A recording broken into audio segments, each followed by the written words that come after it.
Pernah nggak lo nonton video makanan jalanan India terus langsung disambung sama video orang Afrika makan satu baskom besar sambil duduk di lantai? Dua-duanya kelihatan ekstrem. Satu penuh bumbu, tangan belepotan, nggak peduli kotor. Satu lagi makannya rame-rame. Sendok nggak penting, semua langsung sikat pakai tangan. Anehnya, keduanya viral dan punya jutaan penonton. Tapi, yang bikin penasaran, sebenarnya siapa sih yang paling gila porsinya?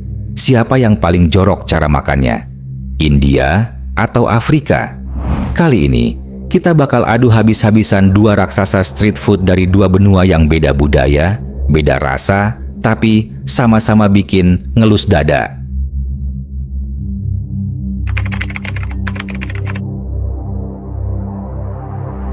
Kalau ngomongin porsi makan, India dan Afrika sama-sama nggak nanggung. Di India, lo bakal lihat porsi nasi biryani segunung, masala dosa sebesar lengan bayi, atau kari yang disiram sampai tumpah-tumpah.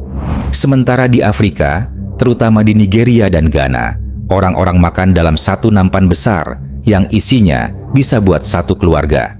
Ada fufu sebesar kepala bayi, sup kental, dan potongan daging besar-besar. Makanannya bukan buat gaya-gayaan, ini soal kenyang maksimal. Jadi soal porsi, dua-duanya sama brutalnya, cuma beda gaya penyajiannya aja.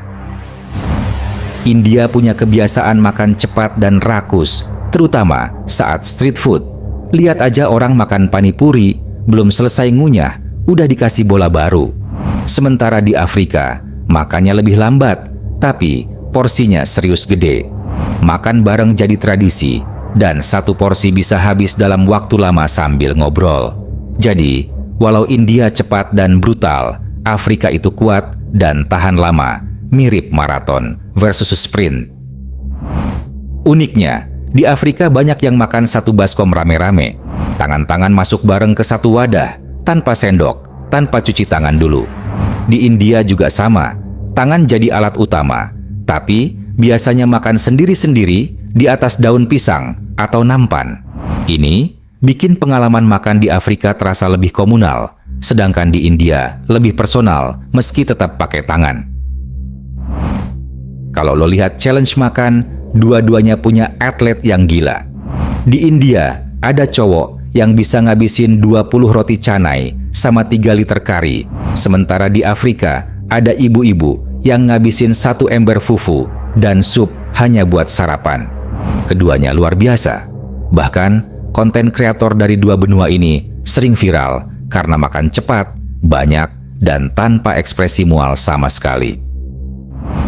Jadi dari segi jumlah makanan, India menang di varian dan intensitas rasa, tapi Afrika menang di volume dan daya tahan makan rame-rame. Yang satu fokus ke sensasi dan kecepatan, yang satu lagi ke kekuatan dan kebersamaan. Tapi intinya, dua-duanya nggak punya kata nanggung dalam kamus makan mereka.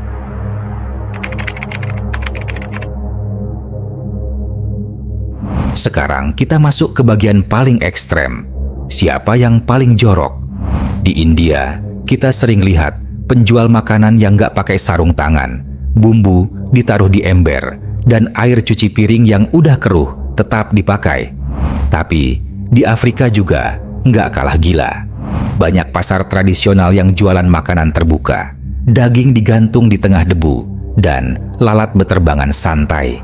Dua-duanya punya standar kebersihan yang jauh dari restoran bintang 5. India punya dapur jalanan yang sibuk, panas, dan padat.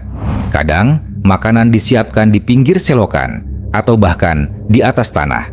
Sementara di Afrika, lo bisa lihat makanan dimasak di tungku batu di tanah terbuka, tanpa penutup, dan ayam berkeliaran di sekitar dapur. Jadi sama-sama terbuka, cuma beda bentuk joroknya.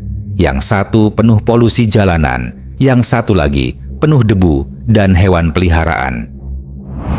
Hal paling nyentrik di India adalah masak pakai tangan langsung, nyendok nasi, ngaduk kari, bahkan ngatur topping semua tanpa alat. Di Afrika, hal yang sama terjadi. Fufu diaduk langsung pakai tangan besar, terus dilempar ke piring tanpa sendok. Tapi di Afrika, seringkali air bersih juga terbatas, jadi cuci tangan bisa seadanya. India lebih unggul dalam penggunaan air, walau kadang airnya juga nggak steril. Yang menarik, meski kondisi jorok itu jelas terlihat, masyarakat tetap makan tanpa ragu. Di India, orang udah kebal dan bilang, perut kita udah kuat. Di Afrika juga sama, makanan dinikmati tanpa khawatir soal higienis atau enggak. Jadi, ada semacam imun budaya terhadap makanan jalanan yang menurut standar luar udah kelewat jorok. Kesimpulannya, India dan Afrika punya gaya jorok masing-masing. India lebih ke bumbu dan tangan langsung, Afrika lebih ke kebersihan umum dan lingkungan dapur yang natural banget. Siapa yang lebih jorok? Sulit ditentukan, karena keduanya punya kejorokan versi mereka sendiri, yang anehnya malah dianggap normal dan autentik oleh warga lokalnya.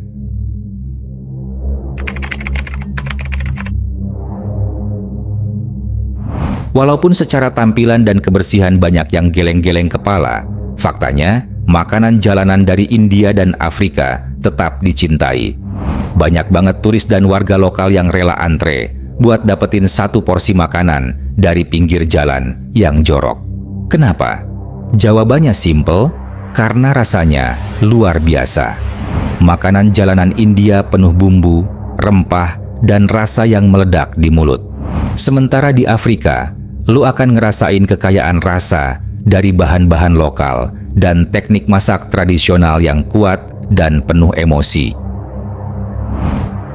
Bukan cuma soal rasa, ada faktor budaya yang bikin makanan jalanan itu istimewa. Di India, makanan jalanan jadi bagian dari kehidupan sehari-hari. Dari anak sekolah sampai karyawan kantoran, semuanya pernah jajan di kaki lima. Di Afrika, makan rame-rame satu baskom bukan cuma buat kenyang, tapi juga mempererat ikatan sosial. Jadi makanan ini nggak cuma buat perut, tapi juga buat hati. Rasa kebersamaan yang muncul saat makan bareng inilah yang bikin orang balik lagi, meski udah tahu risikonya. Harga juga jadi faktor besar. Makanan jalanan di kedua tempat ini terkenal murah meriah. Di India, lo bisa dapat roti, kari, dan teh cuma dengan beberapa ribu rupiah. Di Afrika juga sama, lo bisa makan kenyang dengan uang seadanya. Bagi banyak orang, ini solusi paling praktis buat makan enak tanpa bikin kantong bolong. Murah, enak, dan bikin kenyang. Siapa yang bisa nolak? Konten media sosial juga punya pengaruh gede. Banyak YouTuber, TikToker, dan food vlogger yang sengaja datang ke India dan Afrika buat nyobain makanan jalanan ekstrem ini. Mereka rekam semua kejorokan, lalu kasih reaksi dramatis sambil bilang, "Tapi enak bro." Konten seperti ini bikin orang jadi penasaran dan pengen coba sendiri. Bahkan, beberapa tempat yang viral karena joroknya justru makin laris dan terkenal. Yang nggak kalah menariknya, ada rasa bangga dari masyarakat lokal. Walau kelihatan jorok buat orang luar, bagi mereka ini warisan turun-temurun. Mereka nggak malu, bahkan bangga makanan tradisional mereka bisa go internasional. Ini bikin makanan jalanan bukan cuma bertahan, tapi justru makin berkembang dan dihargai, meski tanpa standar restoran atau sertifikasi kebersihan yang rumit.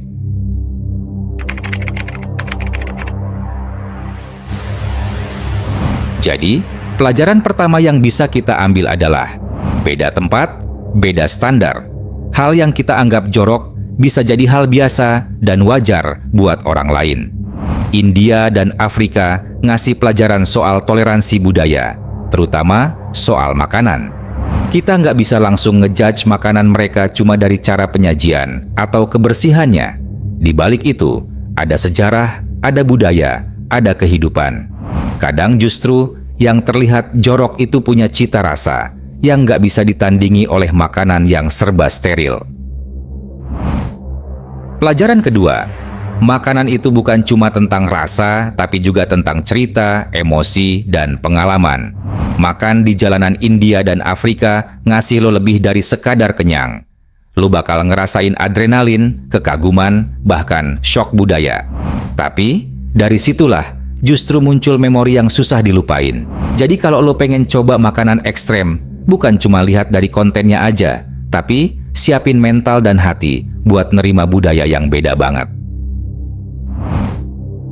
Akhirnya, pertanyaan besarnya, siapa yang paling brutal dan paling jorok? Jawabannya, dua-duanya. India dan Afrika punya gaya makan dan joroknya masing-masing. Tapi, justru itu yang bikin mereka unik. Mau tangan belepotan di India atau makan bareng satu baskom di Afrika, yang penting tetap nikmat dan bikin nagih. Jadi, kalau lo pecinta kuliner ekstrem, dua tempat ini harus masuk daftar wajib lo. Dan ingat, kadang makanan paling kotor justru punya rasa yang paling jujur.